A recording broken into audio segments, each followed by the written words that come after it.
races into Chicago today on the heels of the 500-mile run at Michigan. One of the most entertaining races ever.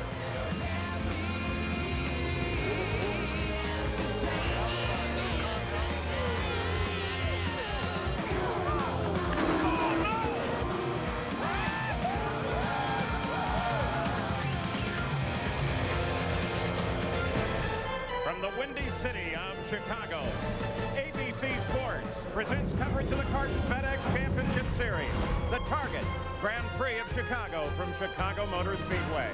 Hi and welcome everybody, I'm Paul Page. A week ago you saw a fantastic race. This is a little different. It requires an entirely different set of skills. To be successful here, the driver has to get into the corner and out of the corner if he wants to get around anyone else. Now compare the two tracks last week to this. This one is shorter, this one is slower, but you have to be good to win here. Gary Gerould? Just last Sunday afternoon, Patrick Carpentier was savoring the glory of his first ever Champ Car victory, and what a scintillating drive from 21st to win the Michigan 500. Today, on a track where it's much tougher to pass, he has a much better starting position. He's 9th, but he may have to work 3 times as hard to get to the front than he did a week ago. Let's go to Jan Vikas. Gary, Tony Kanaan starts today's race from the pole, but he did have a little bit of help. Castroneves, who starts alongside, ran out of fuel on his final qualifying lap when it appeared as though he had the speed to take the pole away. Now Tony knows today he needs much of the same. That is good speed and a little bit of luck. Parker? Are you looking for someone to cheer for? Try Mimo Gidley. He doesn't have a famous racing last name. He doesn't come from a family of means. 9 years ago, he went to his first kart race, and now, through hard work and unstoppable determination, he finds himself driving for Target Chip Ganassi Racing. Today, he looks for his first Champ Car victory.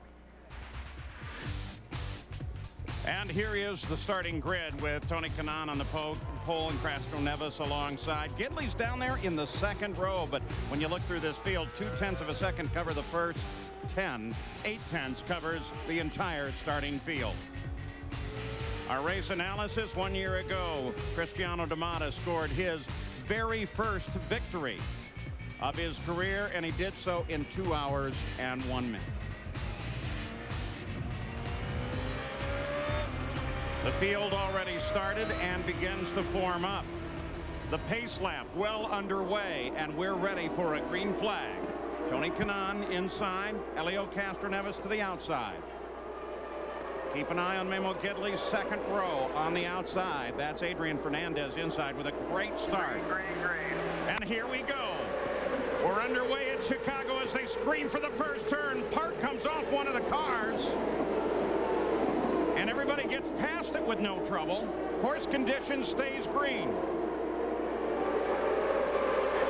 Fernandez battles with Helio Castroneves. Kanaan has the lead. Look at Jimmy Vasser move around on the outside.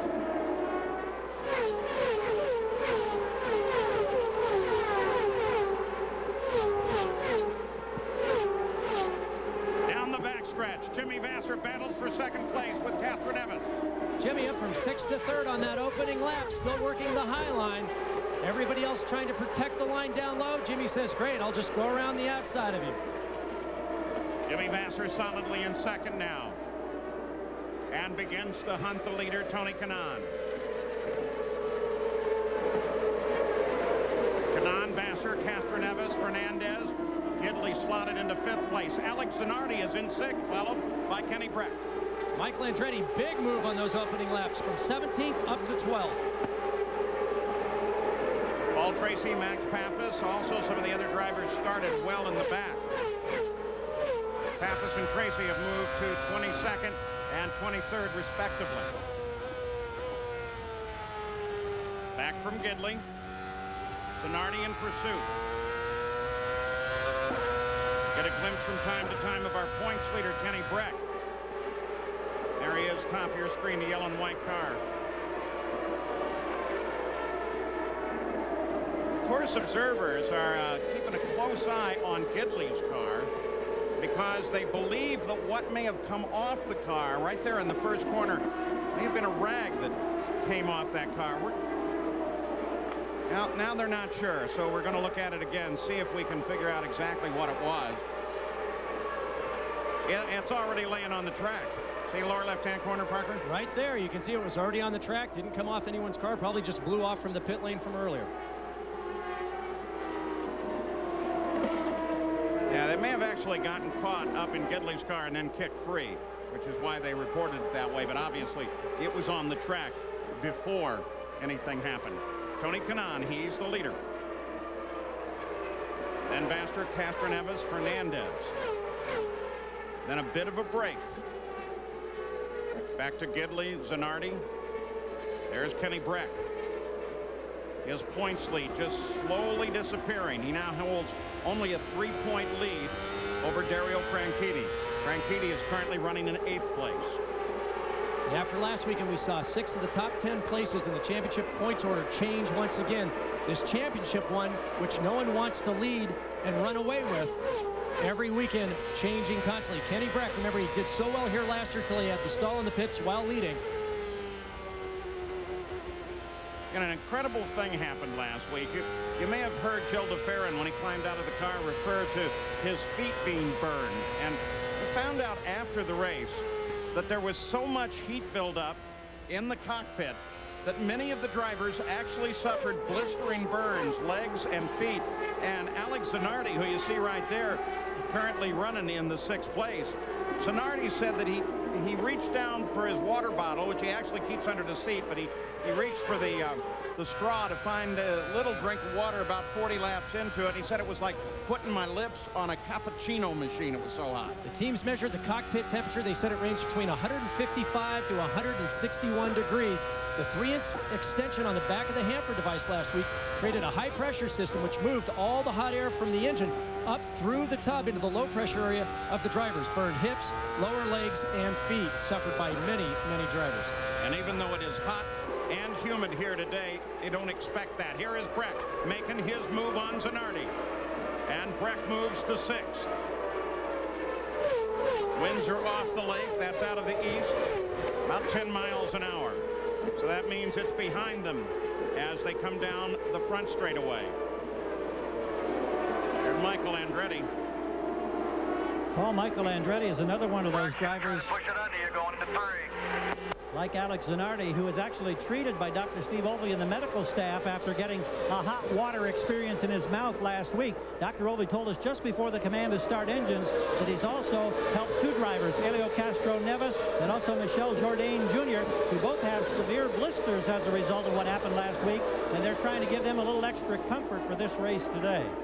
Michel Jourdain Jr. has actually been wearing, you'd almost call it a brace, but it's just to protect his heel on his foot, and has been very uncomfortable. Kenny Breck now closing on Gidley. Mimo Gidley, the red and yellow car. You'll see a slight difference in line between these 2 drivers. Breck comes in almost on a diagonal to the inside. It straightens out his braking area and his downshifting opportunities. And that's how you pass here at Chicago. So Kenny Breck moves up another position, takes 5th place away from Gidley as he tries to make his way to the front. His next target will be Adrian Fernandez. And look how quickly he pulled out a gap on Gidley. Very, very different than a week ago. The drivers were flat out in the draft speeds over 240 miles an hour. Here, 190 mile an hour top speed. Hard braking into both of these corners, up to 8 downshifts and upshifts a lap. So kind of a combination of a road course and an oval, but for someone like Kenny Breck, watch how he squares this off on the way in. Straight line brakes, car's more stable, better braking, better downshifting opportunity. Tony Kanaan, Jimmy Vasser, Helio Castroneves, they are the top 3. This is the battle for 2nd place, and Castroneves grabs it back away from Jimmy Vasser. Castroneves driving for Roger Penske, Jimmy Vasser driving for a longtime foe, Pat Patrick. Those 2 have battled one another as owners throughout the entire history of this series. Oh, Tony Kanaan has the lead just that quickly. 15 laps are complete. There's the lineup: Honda, and then Toyota on the top 3. And here's the way the start looked from on board with Adrian Fernandez.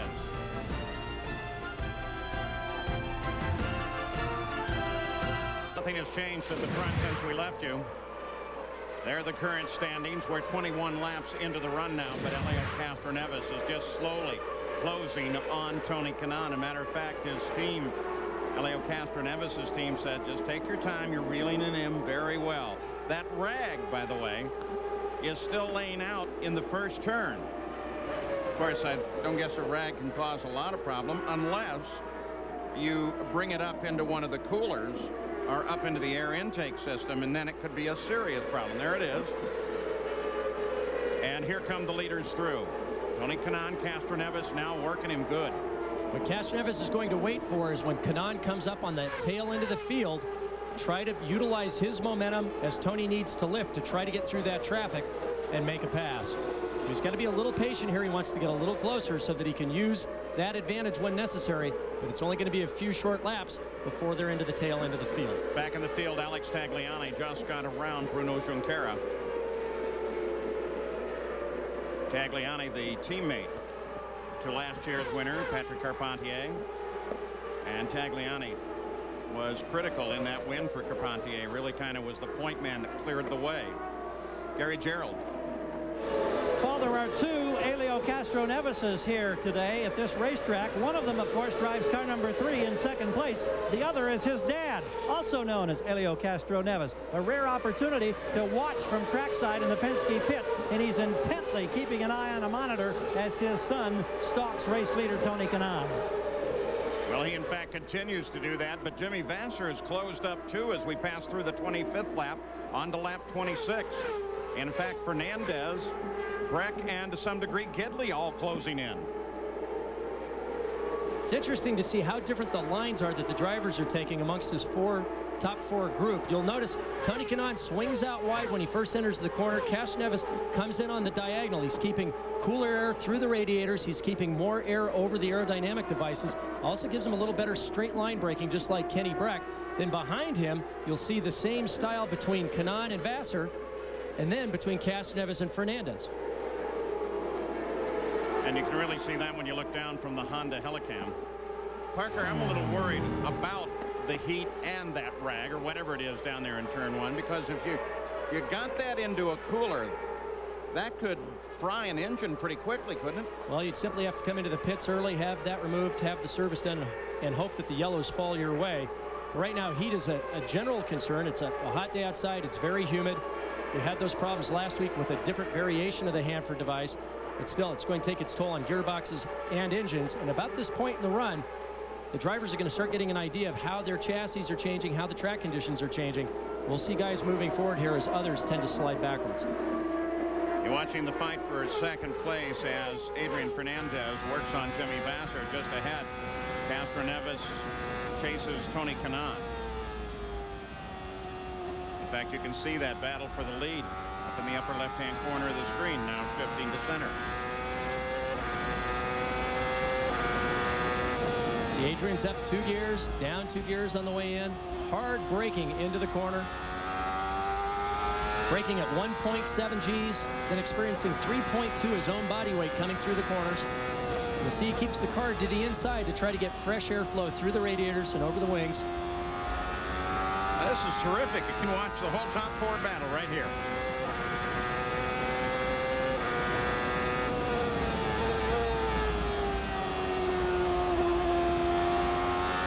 See Castroneves up there inching in.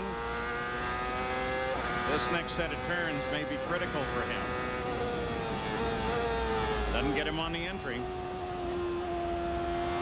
And you'll see he'll manipulate the various rotary dials and the buttons on the steering wheel on these short straights. Be talking to the crew, telling him about whatever's changing in the chassis. You'll also see down here he's got pit speed limit buttons. He's got mixture control buttons at the bottom. But right now the guys are really into a rhythm. They've got the mixture set where they want, boost level set at maximum boost, of course, at all times. Trying to be a little gentle with the throttle on the way in to conserve some fuel, but pushing through the corners as hard as they can. In the meantime, up at the front of the field, there's Christian Fittipaldi off the pace and turns for the infield. Just take it easy. Pit lane will be slippery. Going to change tires. Fill the fuel. Watch your speed. Hit your mark. Nice and easy. Nice and easy. Easy. 33 laps in. And Christian is in the pits. He was complaining of a vibration. If it's coming through your hands, then you know that you've got a problem with... Usually with the front tire. The bigger concern and what he was suffering from is a vibration from the back of the car. Sometimes that's difficult to isolate. Sometimes it's something as simple as a wheel weight being thrown off one of the wheels. But you can't take a chance. You have to come in, get a fresh set of tires, and see if the problem goes away. Here are the leaders coming off of turn 2, now closing on traffic very quickly. Helio Castroneves made a move to the inside. He's going to try the same thing going into turn 3. It didn't work over in 1, and it doesn't appear that it's going to work here. Jan Beekes. Tony Kanaan is told that he can use the button or he can use more fuel if need be. So if he does get pressure from behind from Castroneves, he's got fuel to use. Appears as though he's following their direction. Gary? And a quick update on Christian Fittipaldi, confirming what Parker was mentioning. It was a vibration that he was feeling and just got to be too bad. So they brought him in early and made the stop, and hopefully it will be corrected with this set of tires. Tony Kanaan still trying to hold off Helio Castroneves. It's the 6th race that Kanaan has led this year, and that includes at least 1 lap on every oval event this year. 2 former 500-mile winners, Helio Castroneves for the Indianapolis 500 this year, Tony Kanaan, the Michigan 500, in that great battle with Max Pappas, where Pappas finally ran out of fuel in the last quarter mile of the race and gave the win over to Kanaan. To make this a 2-stop race, if it's green, they have to go 75 laps. Right now at lap 38, working 39. They're just past the halfway point on this first fuel run. 405, 201. Well, that's cryptic. So the crews have a much better idea of what kind of consumption. Wow, look how much faster Castroneves was coming down the inside. He definitely has got this thing hooked up. He can look inside there, but he doesn't seem to be able to do anything with it. But now that they know if they've got some extra fuel, they're going to start hitting the overtake button, going to full power. Castroneves obviously quicker coming off the 3-4 complex than Tony Kanaan. It's just now a matter of trying to get this set up, working himself closer again so he can take advantage of that superior exit speed and then try to make the move down into turn 1. Well, there's Castroneves with the attempt again down to the inside. But remember, traffic is coming up ahead. Jan Beekes. Watch the exit of turn number 2 for Tony Kanaan. He's just called back on the radio saying the car is getting loose coming off of turn number 2. Well, and yet that seems to be where he performs particularly well. Of course, Castroneves, Vassar, Fernandez, as well as the leader Tony Kanaan. We're going to look at the line speeds for you. Are all looking ahead now because they're closing on traffic. It's taken them quite some time to do that, which again tells you how tight this field is. But very soon they will be into traffic. And once they get there, then how you pace that traffic becomes absolutely critical. What we're starting to hear over the radio, unlike Michigan, where a lot of guys were happy with their cars and just making very fine adjustments, from Kanaan all the way back through the field, everyone's complaining about handling problems. Everyone's saying, hey, we've got to change front wings, we've got to change tire pressures. So I don't think there's a driver right now, with the exception of maybe Castroneves, that isn't experiencing some sort of chassis problem. The worst problem you can have, like Paul Tracy and the other Team Green drivers had earlier, is an understeer in where you can't carry a lot of speed in because the car washes up towards the wall, and then an exit oversteer problem, which means you can't get on the throttle hard, otherwise the back end steps out. Tony Kanaan complaining of that very problem right now. Helio Castroneves still almost waiting station. He hasn't really tried to get his nose under Tony Kanaan. Working the 43rd lap now. And there's your top 5. Kanaan, Castroneves, Vassar, Fernandez, and Kenny Breck. There was field as top athletes compete at the World Track and Field Championship Saturday at 4 Eastern, 1 Pacific on ABC Sports. Well, back at Chicago Motor Speedway, the Target Grand Prix of Chicago, Helio Castroneves did take the lead just about 3 laps ago. It was a pretty smooth move, and Tony Kanaan was doing everything he could to keep it from happening. Now Castroneves is moving through the field. And we'll show you that that move for the lead by Castroneves. Now watch Tony Kanaan as he kind of drifted over to the inside. You can do that once, you can't do it twice, and Castroneves used the rag. Yeah, it was just a little bit of a drift there, defending the inside. He did exactly what we thought. He had a great run coming off of turn 4. Elio looked down the inside, used the old rag method to pass him down the inside of turn 1. And Parker, what was interesting when you saw Castroneves juke there a little bit, I think he was being sure that he straddled the rag. He did not want to get that rag in his cooler. Imagine that, making a move for the lead and at the same time being sure you don't pick something up on the racetrack. Some heads-up racing by Elio Castroneves.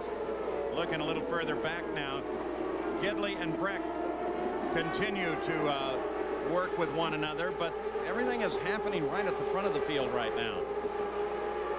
Look at that, the move again, Parker. And there's the rag right there, and watch what he does. I think he catches it with the right side tires, actually. He does. Yeah. So he goes for right side rag action, flips it up into the air, and now that our fascination for this piece of cloth is finished, we can watch Kenny Breck move up through the field. I'm not giving up on that. I'm not giving up. Hey, I'm surprised there's not a logo on that rag. Somebody's missing the boat here. Well, right now, Castroneves followed by Breck and Franchitti are the 3 fastest cars on the racetrack. Castroneves now clear of Kanaan, starting to extend his lead. He's got 1.8 seconds ahead of Kanaan and the rest of the field. And well said by Gary Gerould, because it seems like every time you find a little open space, like if you're putting the onboard camera on a car, all of a sudden the logo appears right where the onboard camera is looking, even if it's looking at the underside of the chassis. On board now with Gidley. Just ahead is Kenny Breck. Breck is 5th, Gidley is 6th.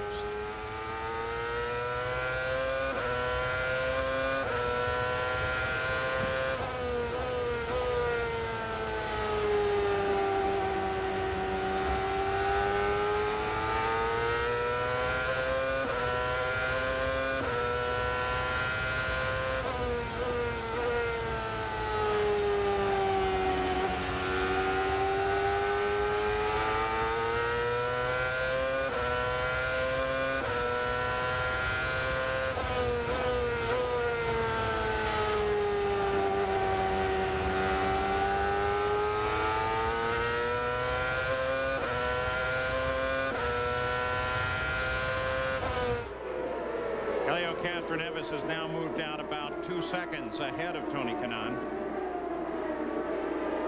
And will come a little further forward in the field. There's Adrian Fernandez working on Jimmy Vasser. Fernandez forming his own team this year. Teammate with Shinji Nakano. And there's what you don't want to touch. There's a monster that lurks behind that wall.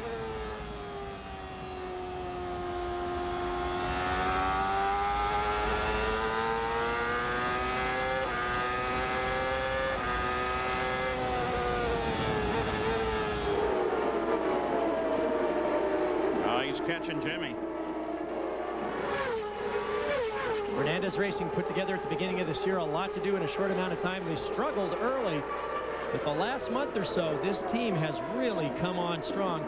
Adrian Fernandez driving one of the most aggressive races I think I've ever seen from anyone at Toronto a few weekends ago, and now performing very well here at Chicago. Trying to measure up Jimmy, figuring out where he's stronger. Once again, you see the difference in line. Adrian right down on the white line. Jimmy just a little higher, a little wider on the entry. When you're racing Jimmy Vasser, the guy in the orange car in an oval, though, you're racing a guy that goes back to age 6 on ovals. Back to quarter midgets. I remember seeing the pictures of Jimmy from very, very young of age. In fact, I believe he used to race quarter midgets against Jan Beekes at that time, back in Northern California. Jimmy obviously one of the best on ovals.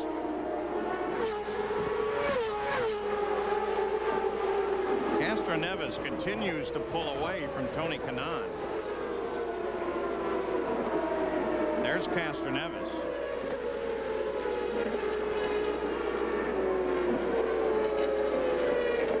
But Elio hasn't seemed to want too much to work on the back of the field as he closes. Taking his time there. Got a hint of the interval there. Here it is again. CART issued an interesting bulletin in regards to the conduct of this event. It said that you cannot get your right side tires over the inside white line. get the left side over, but you can't touch that white line with your right side tires. And I asked, why that bulletin? They said, believe it or not, there are guys thinking about that. The Target Grand Prix of Chicago started off with Tony Kanaan on the pole, and after some pursuit, Helio Castroneves moved to the inside, picked up the lead. Kanaan is now second. Michael Andretti started in the back and has slowly been moving forward, is now in 12th position. Fastest lap done by the current occupant of 5th place, Kenny Breck.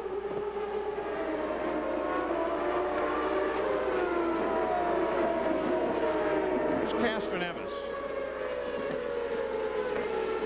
And it kind of surprises me he hasn't been more aggressive about trying to get slower cars. That's Michel Jourdain Jr. finished third a week ago at Michigan.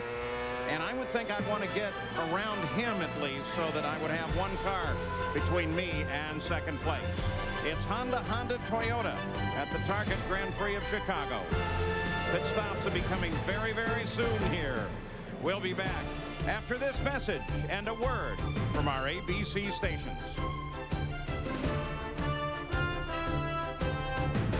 Spotlight, we want to take you back 1 year ago. Helio Castroneves is leading right now. But last year, you remember this incredible fire? He finally drove it to a stop, but he was out of the race. Right now, he is in the lead. You know, the pit crews watch monitors of the television coverage. I hope that didn't give somebody a heart attack. They saw that at the back of the car. Well, it's healed itself. Helio Castroneves now coming up behind Max Pappas. Michel Jourdain Jr. dropped into the pits what would have seemed to have been 4 to 5 laps early. And if you've got a very ill-handling car, sometimes you could just see him coming out of the pits there. Instead of risking it and waiting for a yellow, because you might create your own, you just come into the pits, make the handling changes you need to, and then go back out. Here is Dario Franchitti. Certainly routine here, though they do work the front wing. And look at Fernandez. Fernandez now around Vassar. And here comes Kenny Breck to work on Vassar. And this oftentimes doesn't mean that these guys are going quicker than are going by you. It just means your car has just lost any sort of handling edge, and you just can't hold on anymore. You've got to move back. Gidley makes his first stop. Well, we're watching from about 6 pits up the line, waiting for Castroneves. Don't see any wing changes all over. 11-second stop for Mimo, and he's back out there. So first stop now for Franchitti, for Jourdain Jr., and for Gidley. With that stop, Kenny Breck moves to 4th. Here is Michael Andretti. Second car in that team green, what they call a technical partner, Paul Tracy and Dario Franchitti. And Michael is on his way. Massive front wing changes. You saw the right front tire man cranking on the front wing adjusters. Now, you would think that Helio Castroneves has some of the fastest laps of this race. Surprisingly enough, the fast laps have been going to Tony Kanaan and to this guy, Kenny Breck. Those laps happened a lot earlier as Kenny comes into the pits. Tires a much bigger percentage of the overall equation than the loss of weight through the fuel burn. Whoa, right down to 50 miles an hour, we hope. Michel Jourdain Jr. had the same little kick. Adjust your brake bias, adjust your weight jacker, pits are going to be open. Very busy. -1.5 turns front wing. 10-4. Like Gary, we're quite a few pits away. We heard Scott Remke resetting the fuel for Kenny Breck. They'll also take wing out of the car. See Brian Herta, Cristiano D'Amata all screaming past. Clear. Fuel position 10, make it count. Let's go, Kenny. You got a big pack coming right in there. You got to blend in. You're probably gonna... Fuel position 10, make it count. Now, one thing, we don't know what those fuel positions are. In fact, nobody does. 10 could be the richest, 10 could be the leanest. That's something that the crew sets up for their own as you watch Alex Zanardi come in. But the most important laps are the in lap and the out lap. The quicker you come in and the quicker you get up to speed, you can jump huge positions on the racetrack. Jan Beekes. Now what surprises me as we see Alex Zanardi come to make his service here on pit road is that Tony Kanaan has not been here yet. He led so much of the early going, I thought maybe he would be one of the first people on pit road. And there, a whole bunch of waiting, just like Parker was talking about, out for Alex Zanardi. Gary Gerould. Helio Castroneves for his first stop. These teams have the luxury of some of the biggest pits on the kart circuit at 45 feet in length. They're staggered to stop. His teammate DeFerrin will be in a moment. 11.9 seconds for Castroneves as he's away. We expect that DeFerrin may be in on the next lap. Then Adrian Fernandez. Tony Kanaan picks up the lead, followed by Fernandez, Vassar, and now Carpentier. Dario Franchitti comes into the pits. They're now laid out and waiting for Adrian Fernandez, and let's go to Jan Beekes. And right in front of where Tony Kanaan is going to stop right now, Paul Tracy getting his service. No dramas today. Remember, last race, his first stop was 50 seconds. Today, it's 12.6. It's amazing to watch the brake dust pour out of these wheels when they make the changes, an indication of how hard they're using the brakes. First and second place are both into the pits. Gary. Adrian Fernandez right on the marks. He'll be making, or they've already made, a tire pressure change by about a ½ pound. Right in front of him, Gilles DeFerrin wheels into place. They make a wing change as well for Fernandez. As we check with Jan Beekes, and Adrian pulls away. Tony Kanaan getting his wing change. It only took one turn out of the front wing. 11.8. Nice stop for Tony Kanaan. He gets out ahead of Fernandez. Tony Kanaan leads the drag race coming off of pit road, but Jimmy Vassar, this car, picked up the lead. Then he came into the pits. His teammate at Patrick Racing, Roberto Moreno, now has the lead. Jan. A few pits away from where Kanaan stopped. Now we see Jimmy Vassar. Again, wing changes at the front of the car. So far, everybody getting their car tweaked. That was fast for Jimmy Vassar. 12-1. And Roberto Moreno will be on the pit road here shortly. There he is. And that will...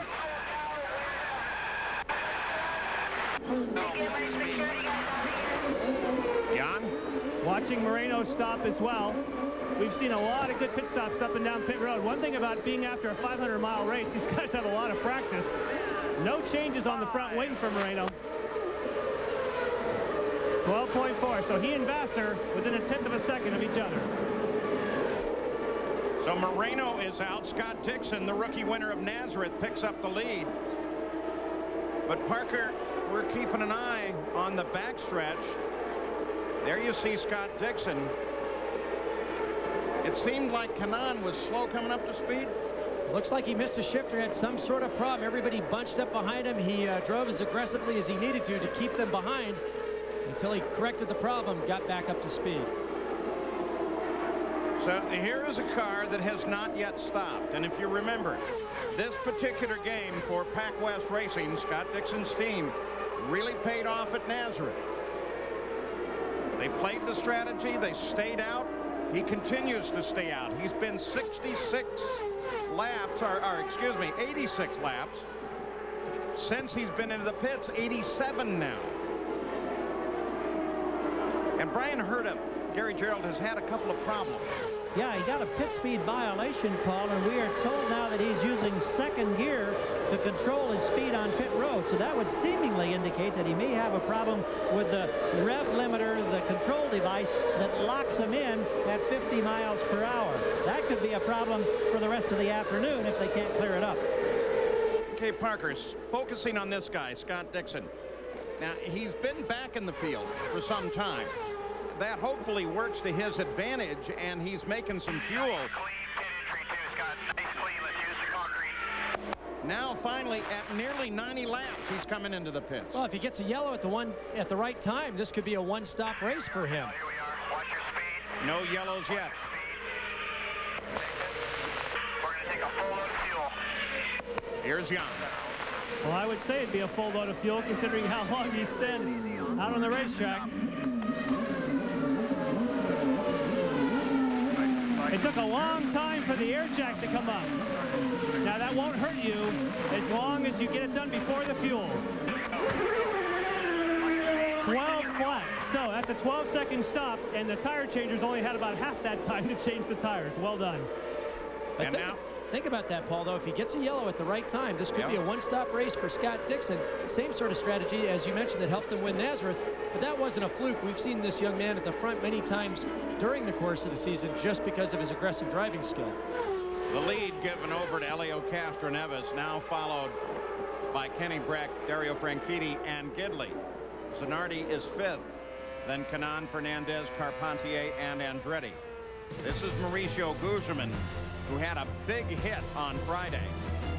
Slammed the turn 1 wall, but he's okay. He said he had a bruise, but he's doing just fine now.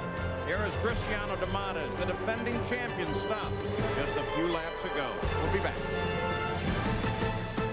Chicago, over by the lakefront. Soldier Field reminds us that, yep, the NFL preseason begins on ABC. St. Louis Rams and the Miami Dolphins, the AFC-NFC Hall of Fame game, next Monday night at 8 Eastern on ABC. Well, no changes for you since we've left here at Chicago Motor Speedway. Helio Castroneves is the leader, followed by Brack, Franchitti, and Gidley. When we look at the pit summary, you can see that Franchitti was incredibly helped. In fact, got up into that 3rd place by a very, very good stop. Kenny Brack as well. The other side of that coin is that Jimmy Vasser dropped 8 positions, down in 11th place now after the first round of stops that started on lap 73.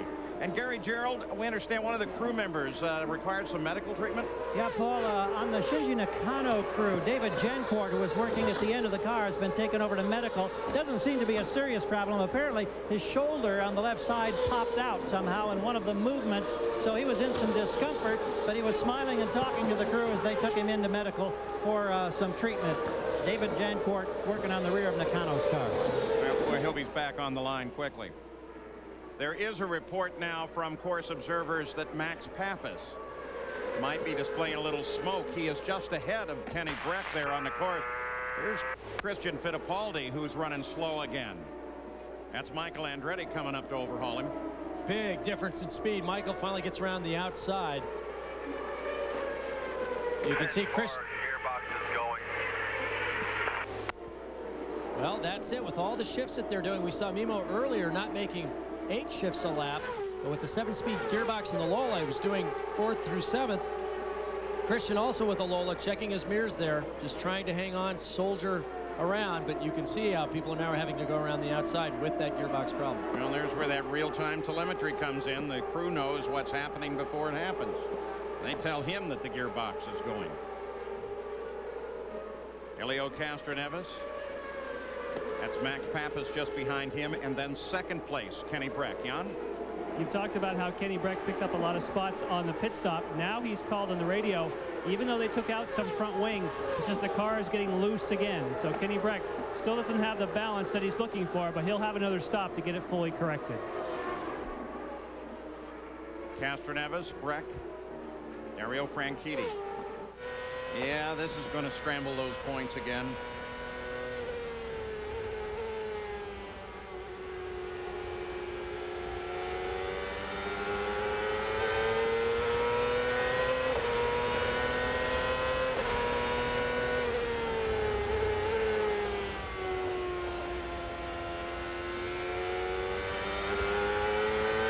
About 5 seconds back from this car is 3rd place, Franchitti. So Brack and Castroneves have a little breathing room. That interval up to Castroneves from Brack is 1.2 seconds. We'll show you Franchitti now. Dario Franchitti with that great drive last week, trying to prove to everyone that he's just not good on the street courses and the road courses. His engineer, Ian Watt, was Cristiano Damadas' engineer last year when Cristiano got that first kart win. The 2 Scotsmen now working very well together on all sorts of the kart tracks. 11th place from up in front back to 11th for Jimmy Vasser. Gary, what happened on the stop? Just talking with the spokesman for the Patrick team, Kevin Diamond, telling us that apparently, even though Jimmy stayed out the extra couple of laps, that cluster of cars that did pit in front of him all got serviced and got away cleanly, and so that by the time Vassar made his stop and got back out, he just lost the track position. He didn't gain enough in the pits in order to protect that spot that he had. So just a tough break, it appears, for JV. Oh, and that was costly, too. 8 places he lost on the pit road. Castroneves, Breck, Dario Franchitti, Gidley, Zanardi, and Kanaan. Our pole sitter and early leader is now in 6th place. So the Target Grand Prix of Chicago with these 5 at the front. Honda, Ford, Honda. Then a Toyota and another Honda. Yeah, it doesn't much matter about the age. The toys are all the same. Helio Castroneves earlier today. The halfway point with no caution periods and only 1 car out, and then all of a sudden Michel Jourdain Jr. lost it about halfway through turn 1. He didn't touch anything, but it of course brought out the yellow flag. Well, he didn't touch anything because as the back end started to step out, he just stepped on the throttle, spun the car back to the inside and kept it off the wall. Watch Gidley on the outside trying to figure out where that smoke and what it contained. It contained Gidley, or Jourdain rather. Gidley missed him. It was very, very good. Now watch on board from Jourdain. Comes down, completes the downshift. Says, whoa, lots of throttle. Please, no one hit me, please. Mimo, could you around that side? Thank you. And that worked out just right. Now, on board with Mimo. Oh, that's not good. He'll spin to the inside, right? Oh, it says that in the racing books I've all read, but there's enough room out here. Oh, man, I lost a couple positions on that deal. Thanks, Michel. And so Michel Jourdain Jr. Suffers only maybe some bald spots on the tires, no contact with the wall, but it does bring out the first yellow of the run here in the Target Grand Prix of Chicago Motor Speedway, which the remainder of the year also has thoroughbred racing. They actually cover the inside of the track with dirt, and then it goes back to being much like the old Sportsman Park that it was. There is Michel Jourdain Jr. He's moving slow. Gary Gerould? Christian Fittipaldi, we understand you were having drivetrain problems of some sort. Can you tell us what the conditions are like and maybe compare it to what you experienced last Sunday on a totally different kind of speedway? Well, it's completely different. Last Sunday you're running like flat out all the time, and you're running in top gear. You downshift very little. Here you're downshifting twice every lap. You have to come off the power and go back on it, and the difference of speed compared to last weekend is huge. Here our cornering speeds is about 130, 140 miles an hour. Last weekend it was about 215, 210 miles an hour. Any warning? How long did you know that you had this problem, or you tried to baby it around before you had to retire? Yeah, I tried to bring it in before we had a huge problem like we did last weekend when we failed. It was a damper. Then the car started catching fire, and basically I went straight into the wall. So there's something wrong, like in the gearbox. I tried a couple of laps, and then I brought it in. Thank you, Christian. Pits are about to open, Paul. Yep, Gary Gerould. In fact, the Players team, Jerry Forsyth's team, is laid out. So has Team Cool Green, owned by Barry Green. Chip Ganassi's Target team. Shinji Nakano's team is ready for him. And the Patrick Racing team is also ready for their car. So now they're on the pit road. And we'll see where this takes us. Gary Gerould. Dario Franchitti was near the pit entrance. A lot of other cars streaming by. His teammate Michael Andretti cuts into the box in front of him. But again, with the luxury of the extra 5 feet, it gives these crews and drivers a little comfort zone. And it was used very nicely right there.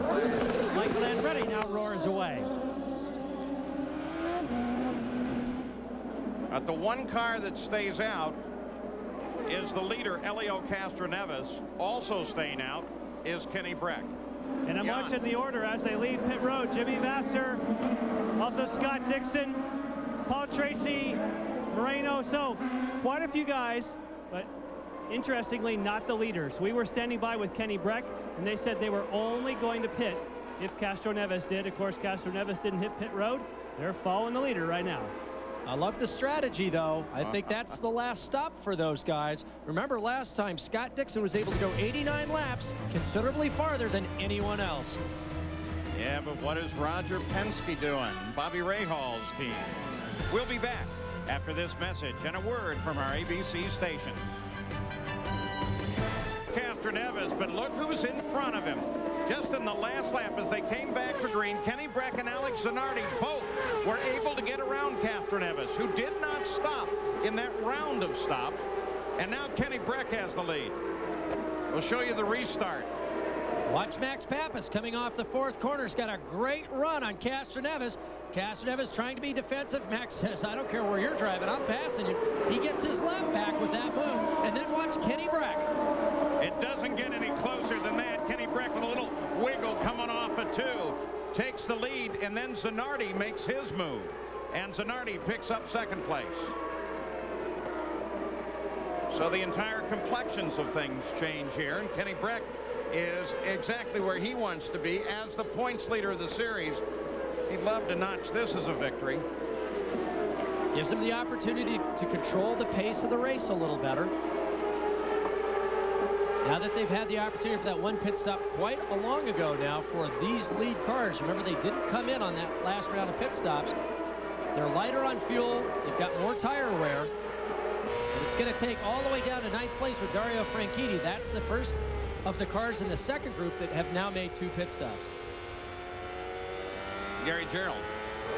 Paul, just prior to the initial attempt to restart, when you saw them wave yellow, Helio Castroneves and the Penske team were told that he had brought them in too hot, and they were apparently accordioning up behind him. That's a bad use of the word, but I think you know what I mean. But then, is it possible, I'm wondering, that maybe he just got snookered because he brought him in slower the second time, and the opportunistic Brack jumped on it? Well, we're going to have to wait until the end to find out the answer to that. But yeah, when they bunch up like that, that's an interesting possibility. Here's Kenny Brack. During the restart, that's his teammate Max Pappas on the left side going down inside Castroneves. Now Castroneves had to get out of the throttle. Kenny just dives down the inside, splits the white line as a big moment on throttle coming out. Checks his mirrors, makes sure the drink hose is in his helmet properly, and says, ah, that was fun. Oh, what a good catch that was. Rahal team in the front. Second car in that, of course, Max Pappas. What's going on, Jan? Well, it was a great bit of teamwork. Remember that the teamwork played against them at the last race in Michigan. They may have had the 2 fastest cars on the racetrack. They took each other out with only a few laps to go. Today, we wondered, would there be any animosity between the 2 drivers? Well, I think what we saw from Max Pappas there, that was a great team move. The whole Rahal team was just jumping up in the air cheering. They love to see that happen. Yeah, he pulled the leader down toward the inside on the first turn. His teammate went around on the outside. Speaking of teams, in second place is Alex Zanardi, his teammate at Morris Dunn Racing. Tony Kanaan is sitting back there in 4th place behind Helio Castroneves. Zanardi started the race in his best position so far this year in 5th. Been a lot of talk about the resurgence of Alex Zanardi, and now we're seeing him back at the front. Mo Nunn Racing Team obviously getting a good handle on the setup this weekend. And when Max Pappas was making that move, he was really just trying to get a lap back. He currently runs 20th, but both he and Brack have been running the fastest laps of the race in the past few laps. 129th fastest to Pappas. He also turned a quick one on the 124th. Gary Gerould. Tim Cindric on the restart. We heard that race control warned, well, I don't know if warned, but told Helio to slow it down. Did that cost him then when they did go green? Yeah, he obviously had trouble getting the power to the ground, and I think on the first restart it was just really the same as the second. The starter just didn't recognize it. He didn't have much to say on the radio, but he was obviously having trouble getting the rear grip there on the restart. So. How worried are you as a result of that? You still think you've got the car that can do it? Well, obviously it's a track position game, so it hurt us on that front, but we've got a really good car, so we'll see on this last stop what happens. Thank you. And to make all of that clear, they restarted while we were away, and they came around once. They threw the green but instantly pulled it and went around one more lap, and then finally got the restart that we have shown you from several different points of view. It resulted in Castroneves dropping from 1st to 3rd.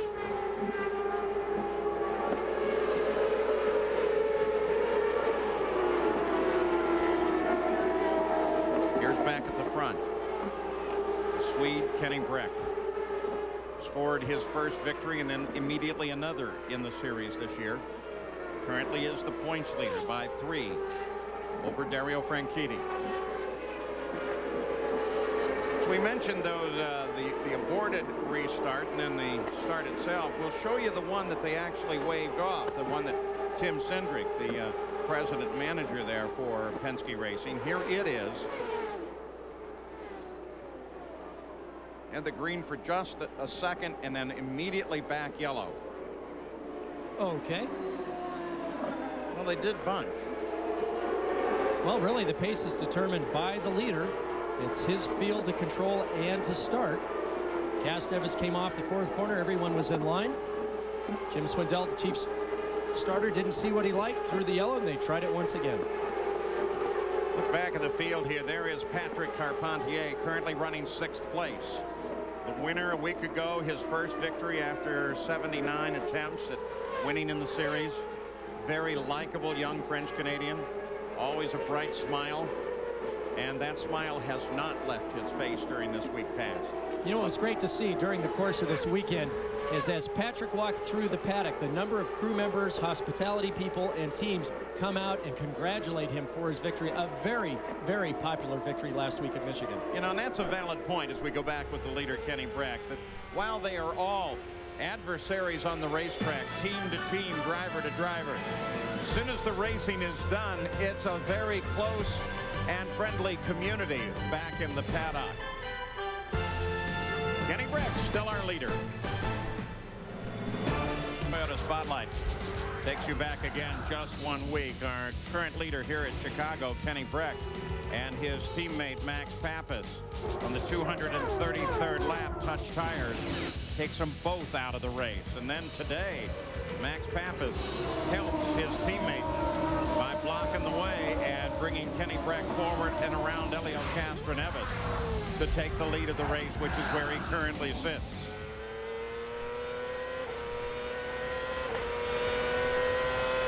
Kenny Breck currently the leader, followed by Zanardi and Helio Castroneves.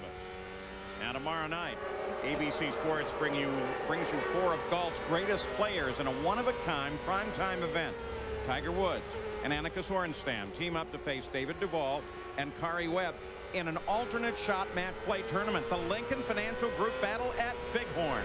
That's tomorrow night live at 8 o'clock Eastern on ABC. Man, that'll be good, too. Kenny Breck, Zanardi, Castroneves, then Kenan Fernandez, and 6th place is the rookie Tora Takagi.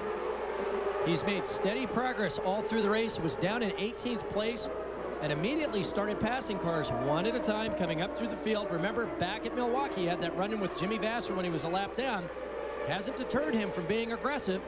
And there we see him right up behind Adrian Fernandez, driving a very steady, very, very nice race. Drives for the Derek Walker Racing Team. Team that also fields Sarah Fisher in the IRL. Boy, she is a popular driver. Takagi has come on the scene quietly. He won the Japanese 2000 Formula Nippon Championship last year, which is the equivalent of Formula 3000. Has recorded lots of victories in Japan. Was also one of the Arrows F1 drivers and drove for Tyrrell back in '98. So he's got F1 experience. He's adapted to the ovals very nicely.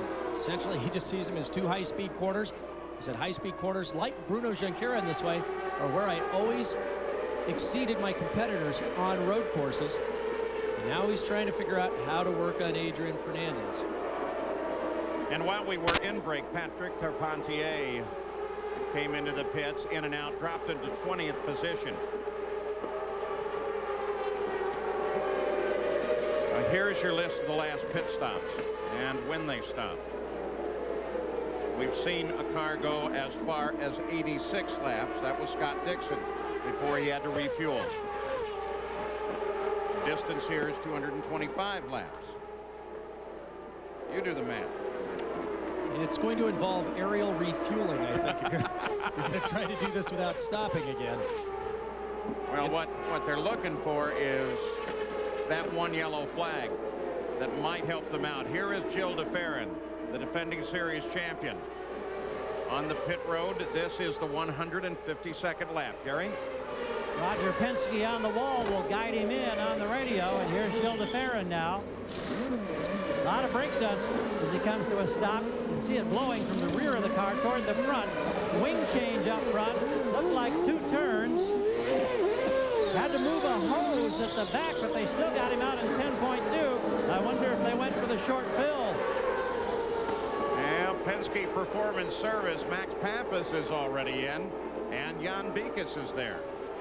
And a bit out of sequence, we would have expected Max Pappas to go a little bit longer. Huge clouds of brake dust coming off the rear in particular. Front wing change. Boy, taking a long time for the fuel. 12.3 for Max Pappas. Always takes a little longer on your second stop. Max Pappas out on brand new tires. He's a lap behind the race, down in 20th place right now. But let's think about that. Let's compare those 2 stops. Look how long it took for Pappas to fuel and how long it took for Gil de Ferran to refuel. Did they short fuel that car for de Ferran? One left turn of front wing. 10-4. I think Gary's got it right. I think they short filled. 8-4 left. They short filled de Ferran. I think Pappas took on all the fuel. A little bit of pit strategy, trying to gain track position, depending on one more stop before the end of this race. They're hearing Scott Revke talking to his driver, Kenny Brack, as you ride with Kenny Brack, the leader of the race. Brian Herta makes his stop. Working the lollipop, Brad Miller, the center for the Chicago Bulls. That rather tall individual there you see in the top right-hand side of your screen. Hold on. Okay, let's go. Hold on. I don't think that was Brian's radio. But it's interesting if they short fill here, Paul. I don't know how they'll get to the end. If they stay green, then they should be able to have this stop as their last stop. So just doing a little bit of... Okay, fuel and time. Tora Takagi. Nice and steady. To the Walker pits, Jan. You hear Derek Walker on the radio. In Michigan, they had some air jack trouble. Has not seemed to be a problem today. Good. Again, 70 laps left to go here. 70 laps left to go. Get ready. all right, there you see the fuel in the tube, 11.8. And it's just, I'll tell you, standing behind the car when they wait to launch, it's cool. So Tora Takagi back. We're on the 158th lap. Kenny Brack, you heard the discussion with what they want to do with that car when he comes in. Breck, Zanardi, Castroneves. Then as you see it, Canan, Fernandez, Franchitti.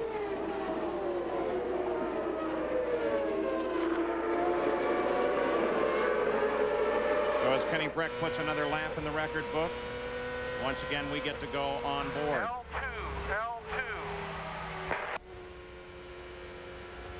Meaning 2 laps to pit. So we're on the way to Kenny Brack to keep an eye on him.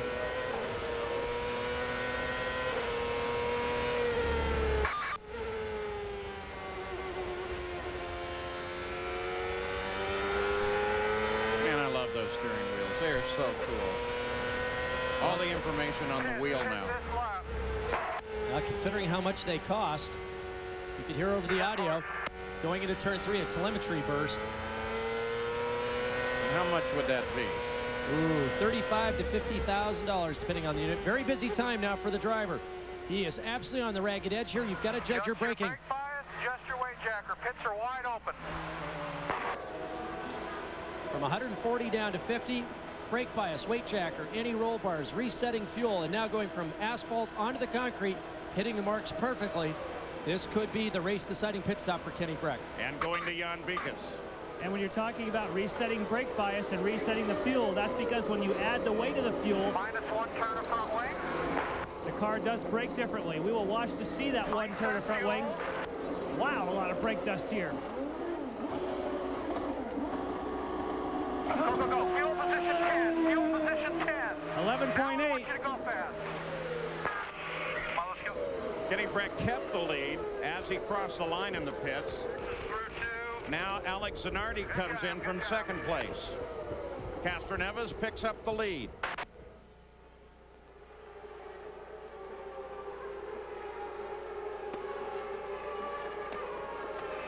Routine so far. Good stop. Big adjustment on the front wings. They're taking the full load of fuel. Took him 12 seconds to do it. 3/10 later, he was on his way. So the new leader of the race, once again, is Helio Castroneves, and he's followed very closely by Tony Kanaan.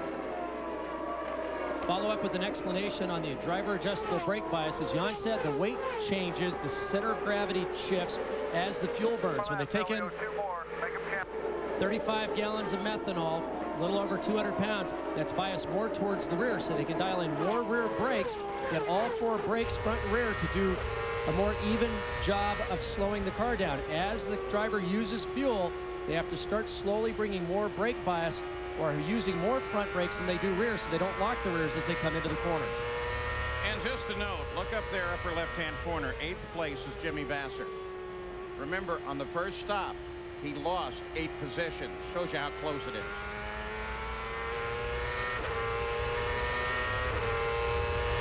Helio Castroneves peels off on the backstretch. Turns down onto the pit road on the 166th lap. Pump your clutch, Helio. Pump your... Goes for the Penske pits. Gary Gerold's right there. Helio Castroneves received his Indy 500 championship ring this weekend. He's been wearing it so proudly. Doesn't have it on right now, though, in the cockpit of the car. Adjusts his visor. No wing changes, just waiting. Fuel is in. He's gone. That's a dandy. Just a fraction over 10 seconds. You can see he slid right up to the wall, really squeezed the left side tire guys in the fueler, leaving them very little room. That's why they hold those lollipops out. The guys are supposed to put the nose of the car right in the center of the lollipop. Castroneves a few feet to the left as Tony Kanaan comes in.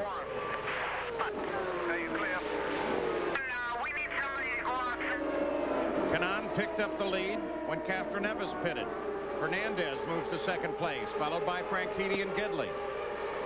And now Kanaan on the pit road. Jan Beekes. One of the things about pitting this late, Paul, puts a lot of pressure on the crew. They know this can make the difference. So many other people have been on pit road and made very quick stops with no dramas. We saw a turn come out of the front wings. It's still on the jacks, though. A little different technique, but still a very fast one. Gary? Waiting now for Adrian Fernandez, the only owner driver in this series. Puts it in perfect position. The fueling process begins. The changing of the Firestones. Everything seems to be routine. No aerodynamic wing changes up front. Tap on the back of the fueler. And that was about an 11 flat stop right there. Another good action. But as he comes out of the pits, Dario Franchitti flashes past to pick up the lead of the race, followed by Gidley and Dixon. Well, that's it now. The entire field has pitted. They were out of sequence coming into this last pit stop, but now everyone should be able to make it to the end. Franchitti, Gidley, Dixon, top 3. Dario Franchitti, who last night told me he had a very raceable car. He wasn't real happy with his qualifying, but he thought the car would be perfect for race day. I want to remind you that the NHRA is racing out on the Pacific Coast in Seattle, and out there John Force is looking for his 100th Nationals victory. After qualifying, they were looking this way with Gary Scelzi for the 4.51.12, John Force a 4.8.27, and Bruce Allen in Pro Stock with a 6.821. That'll coverage of the NHRA will come up later tonight on ESPN2, the prolonged Super Lubricants Northwest Nationals final eliminations. Well, back at Chicago Motor Speedway, Dario Franchitti picked up the lead, and Parker, you've done some recalculating. Well, you know, I've always sworn that I'd never do math in public, but I keep violating that primary rule. It turns out we had a whole group of guys that had come in on lap 117 and lap 118, and that group is Well, you can see him there, the no pit all the way down to Junqueira. Brack, if this thing stays green, Kenny Brack will end up taking the lead back, followed by the rest of the gang. So these guys, Franchitti, Gidley, Dixon, Tagliani, Vassar, etc., they can't make it to the end without one more stop. And so what they need is a caution. A long yellow. But to confirm that, at least for the Pat Patrick, which would be Moreno and Vassar, they say at the current pace, they'd be on pit road at lap 200. So they indeed would need a long yellow in order to make it to the end. The view down now from the Honda Helicam as you watch Dario Franchitti flash past the signs on the outside of the track. And Gidley just behind him. You catch him from time to time. That red and yellow car behind Franchitti.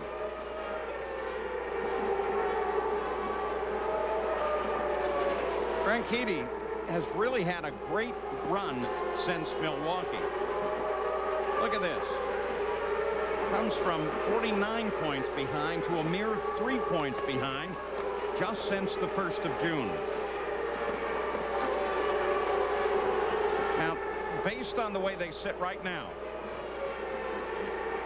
Franchitti would take over the lead of the points battle.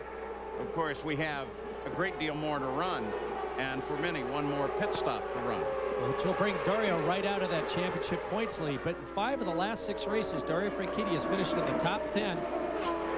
3 of those races, he's been on the podium, 1st or 2nd place. Remember that great from last place to 1st place drive at Cleveland, 2nd place last week at Michigan by a nose over Michel Jourdain. But he has to pit one more time before this race is over.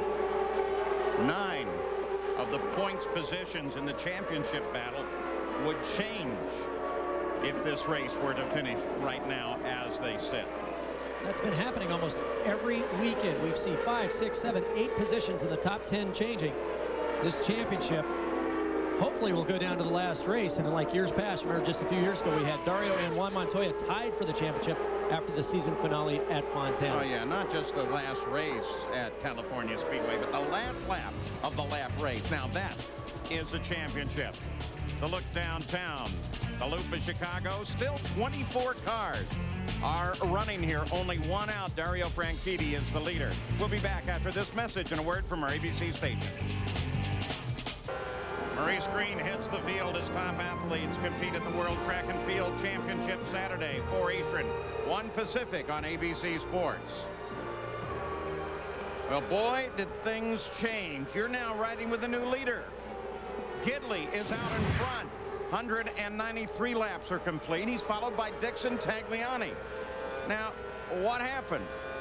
Dario Franchitti and Michael Andretti both came into the pits. Remember, the impression was that they were going to stay out much longer, but Franchitti suddenly pulled into the pits, as did Michael.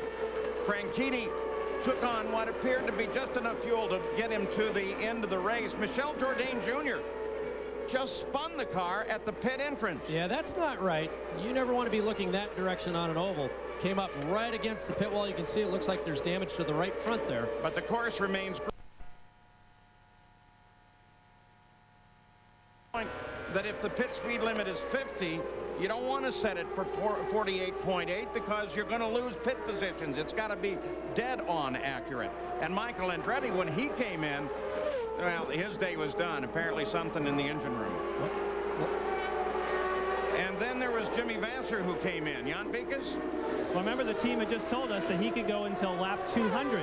Well, they were telling us the truth because Jimmy could go to 200, but then the car got loose. So they figured, why not come on to pit road and make a pit stop to improve the handling? And it was a 9.1 second stop because he didn't need all the fuel. Kugelman, by the way, will be on to pit road this time by. We're doing fuel only. We are not going up in the air. Be ready to go. Oh, boy. Gonna keep the same tires on. Okay, let's go. We're clear out. You're clear to the outside. We got to make all of this count now. Scott Dixon picks up the lead. We're good to the end. We got a big chance here, buddy, so let's work on it. And Jan said that they may come early in case they have a handling problem, which is absolutely correct. The other thing that the team managers and the spotters look for is that if you're going to come in anyway and you catch a big group of cars, you might as well pit at that point as opposed to getting slowed down or trying to work your way through that traffic. So you might be able to go farther, but if you know you have to make just one more stop, you pick and choose that time based on the handling and also the current traffic that the driver's up against. And we'll go back and show you, though we are still under green, what happened to Michel Jourdain Jr. Coming into the pits, looking back. You stand on the brakes here, downshift to get down to 50. Oh. Ooh, man, that really smacked the inside wall. Gary Gerould. And here's the end result as you look at the right rear, the crumpled suspension. They're trying to get the quick lift underneath so they can move the car. Michel, what happened? Were you coming down through the gears and it just get away, or did it lock up? I don't know, since when I spun in the track, I don't know, both times it got me. Just like the rear tires just locked up. There was a very bad vibration in the car both times, and I was fighting through it too. It was, the car was on the brakes, the rear was really bad, so... Oh, car's spinning over in 1, 2. And that spin is the teammate to our leader. It's Mauricio Guzman. And it looked like a lot of fluid on the track, like it might have been more than just a simple little spin. Safety team is on its way out there. Here it is, Parker. Well, looks like he had help there from what I could see. Whoa, that was close. Looks like they just got wheel to wheel and he got turned around with that contact. And Roberto Moreno on the pit road. He was already there, Jan. Yes, he now burns out. We look to see Scott Dixon on pit road, as well as Mauricio Guzman. If they can get him back, they're going to give him a fresh set of tires and send him back to battle. And that we thought was fluid is that white that is down. It's really oil dry from earlier in the day. So it just was that he had a little help in this spin. Looks like he certainly did. We couldn't identify the pack of cars that came through there at that particular time, but it looks like they just had wheel-to-wheel contact. Back of the car stepped out, looped it back to the inside. Some nice evasive driving by the trailing driver. And so the pace car out. It picks up rookie Scott Dixon. As you see Roberto Moreno on the pit road for the second time. And there's smoke in the cockpit, I believe, Paul. Put some water in it. So this is a little hectic, as one of the safety crew from the track comes up and looks like he just spraying Moreno with water. You said in the past, though, that Parker, that isn't the world's greatest idea, because all that's going to happen is that water is going to heat. Absolutely. We're seeing Roberto fan his face. If he's got a methanol spill or a problem, he'll have inhalation problems here, and it really stings your eyes. But he's not climbing out of the car. Remember years ago, Robbie Gordon had a similar problem at Long Beach. They filled the cockpit with water. He got back in. It was kind of the world's fastest hot tub at that point. Roberto Moreno chooses to stay in the car and goes back on the track. Here's what happened to Mauricio Guzman. Brought out this yellow. This time we're going to ride on the right side of the car.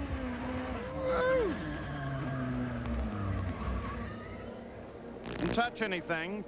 This came down across and onto the pit exit road. See him shifting down all the way to the front of the sequential gearbox to get it neutral. He just didn't get the clutch in quick enough to keep it running. In exactly the same place, Guzman had a very hard hit here on Friday. And we want to take you back and show you that. And watch especially his knees during this spin. It's the subject of our Toyota Spotlight. Happened here on Friday, the Big Mo. Coming into turn one, completes the downshift, back in, steps out. Ooh, 127G impact. The Hans device he was wearing was cracked, but better the Hans device than Mauricio. Took the brunt of the impact, bruising his left knee as it was slammed up against the bottom of the steering wheel. He was very sore, but ready to race today. It looked like Tony Kanaan got a great view of that one that he did not want. Tony Kanaan now down in 10th place. Helio Castroneves is in 9th. It's Dixon, Tagliani, and Breck at the top of the field. We are still under yellow flag. Speaking of battles, tomorrow night ABC Sports brings you 4 of golf's greatest players in a one-of-a-kind primetime event.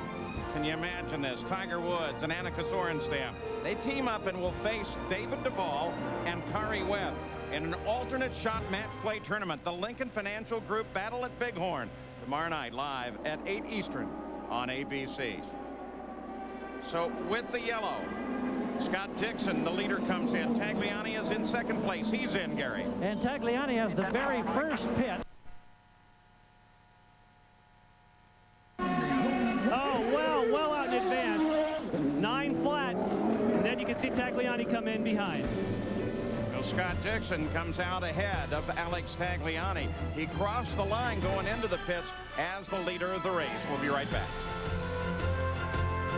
Concerns the support series for championship auto racing teams, and a bit earlier today here on this mile oval, the Toyota Atlantic drivers were in competition. Brazilian driver Hoover Orsi got the victory to kick off the second half of the season, holding off Todd Ave for the victory.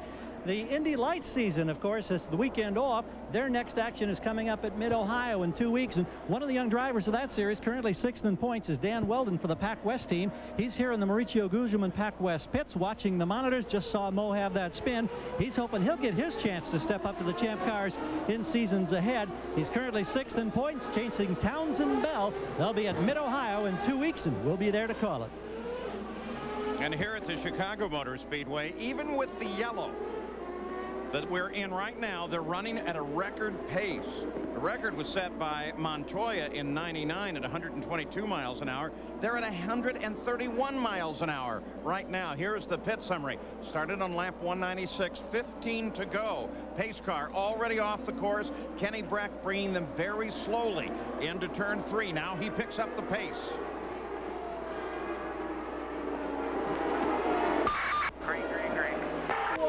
Look at this bottleneck. Oh, no. Looks like Dario got high and wide, couldn't get on the power.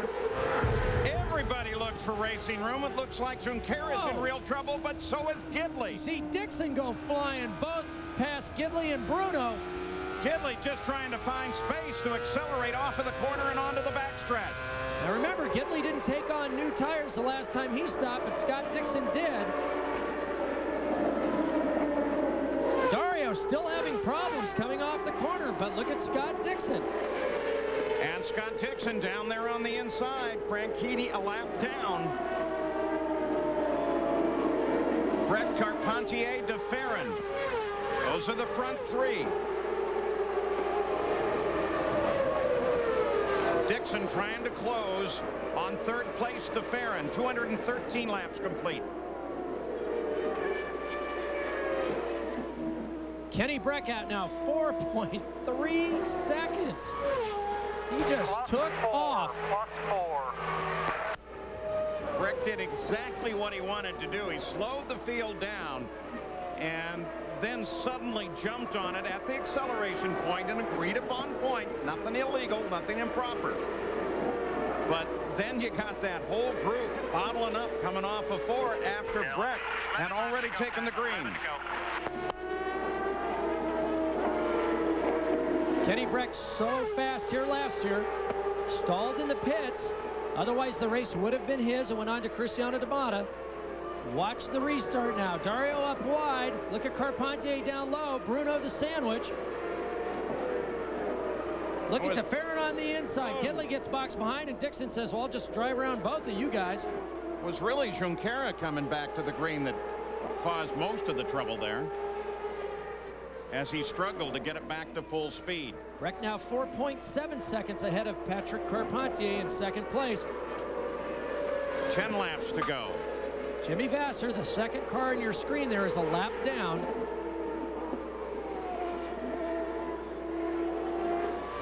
Kenny Brack won his first race this year, then immediately won his second. Now looking at a possible third, but you can hear Scott Remke as they carefully manage the fuel. He's changed fuel positions now twice since they've come back to the green. That's 2nd place there, Patrick Carpentier, but look at Scott Dixon coming right up behind de Ferran.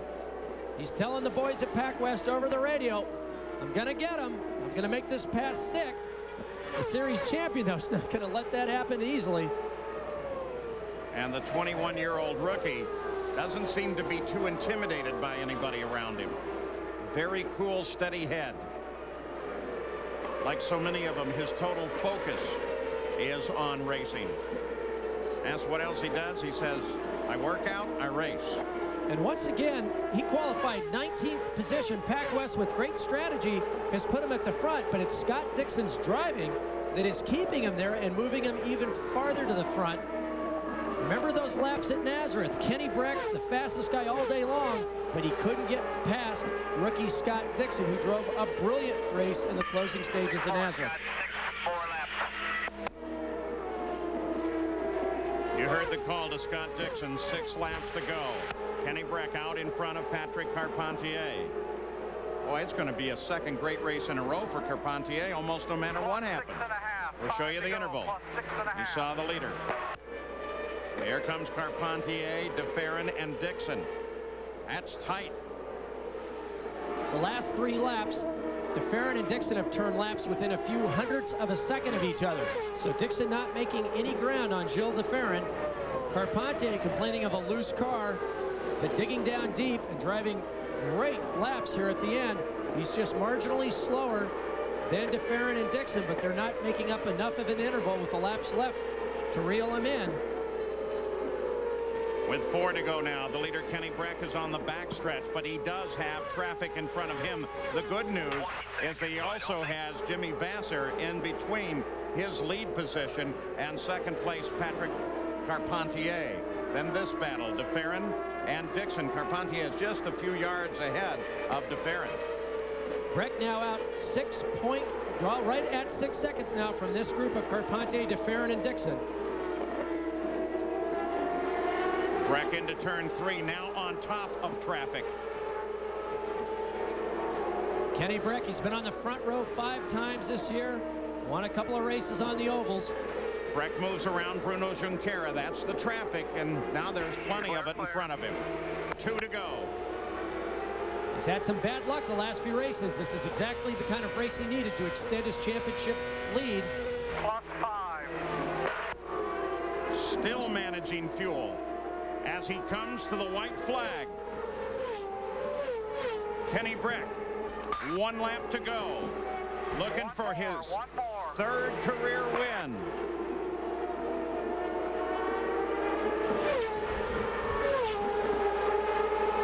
Breck on the backstretch.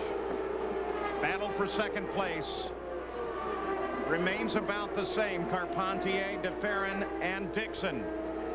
Kenny Breck on the front stretch. And Kenny Breck has taken it. Great job. And it's Carpentier, DeFerrin, and Dixon.